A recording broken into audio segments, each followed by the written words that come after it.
Yun, eto guys, may bago tayong update dito kay Senator Bato, no? So ngayon guys kasi, 'di ba, kung matatanda ninyo, binarita na ngayon. Binarita na yung mismong warrant ni Senator Bato ay dapat nang ipatupad at gawin ang dapat na paghuli dito kay Senator Bato, no? So lahat ng NBI at lahat ng kapulisan natin ay naka-alert na yan upang mahuli ito si Bato. Ang tanong dito, mahuhuli kaya nila ito si Senator Bato at may papadala kaya nila ito sa ICC na kung saan ay nandun si former President Duterte na hanggang ngayon ay nakakulong at alam naman natin na nababalita na din siya na nanghihina na doon sa ICC dahil sa kanyang katandaan. So panoodin natin ngayon yung latest news na kung saan ang NBI at ang PNP ay talagang inutusan na upang hulihin at arestuhin itong si Senator Bato sa kung saan man siya nagtatago. So matinding paghahanap na naman to, dagdag sa mga wanted. So kumbaga wanted na at pugante na ito si Senator Bato dahil sa kanyang pagtatago ngayon, no? Kung matatanda ninyo, nagkaputukan sa Senado nang dahil sa kanya. At umalis siya sa Senado, tumakas o itinakas siya. Yan, hindi natin malaman kung tumakas ba talaga siya o may nagtakas sa kanya. Bagi-bagita, si Senator Robin daw ang nagtakas daw sa kanya, no? So ito, panoodin natin, tingnan natin kung paano kayang gagawin ng NBI at ng kapulisan dito. Kung paano siya huhulihin, no? Kasi bigatin din yan si Senator Bato, madaming koneksyon. Alam naman natin yan, di ba? Ito, panoodin natin yung video. Buong pwesto ng PNP ang handang gamitin ng DILG para arestuhin si Senador Bato de la Rosa. Kasunod po yan ang utos ng Department of Justice na arestuhin ang senador matapos ibasura ng Korte Suprema ang hiling nitong temporary restraining order kaugnay sa warrant ng... So yung ano pala dito ni Bato, yung TRO na denied, no?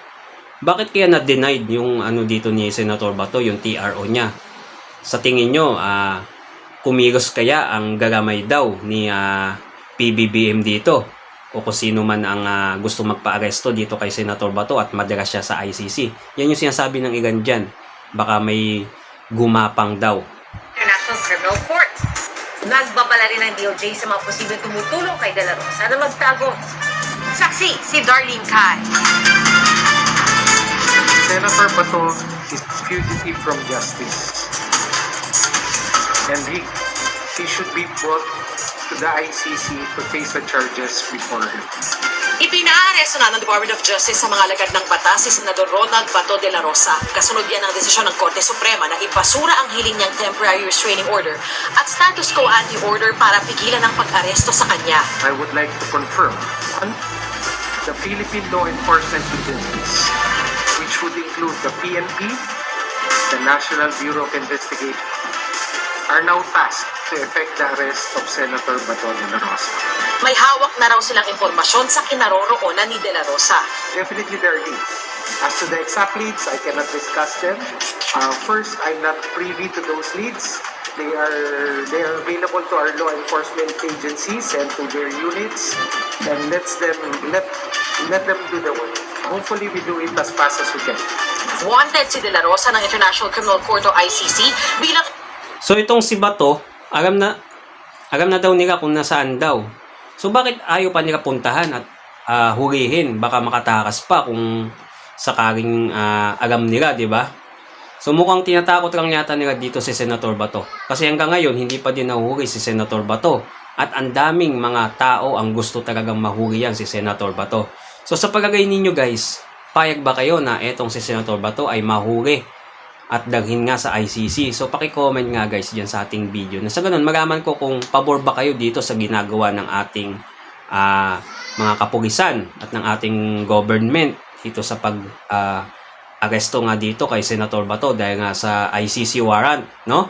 Kasi sinasabi ng ilan dapat sundin na yan. Ngayon lumabas na nga yung utos ng hukuman, no, ng ating SC, no, na etong si Senator Bato ay dapat talagang hulihin na. Kaya nga inutusan na yan yung mga NBI at kapulisan. 225,000 ang inutos ni John Vic dyan na kumilos sila dahil iilang tao lang naman ang hinuhuli nila, hindi daw nila mahuli-huli, no?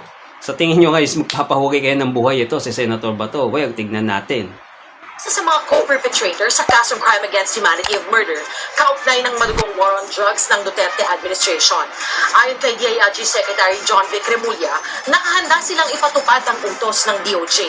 Sa isang text message sa GMA News, sinabi niyang 225,000 na puwersa ng Philippine National Police o PNP ang pakikilusin para rito.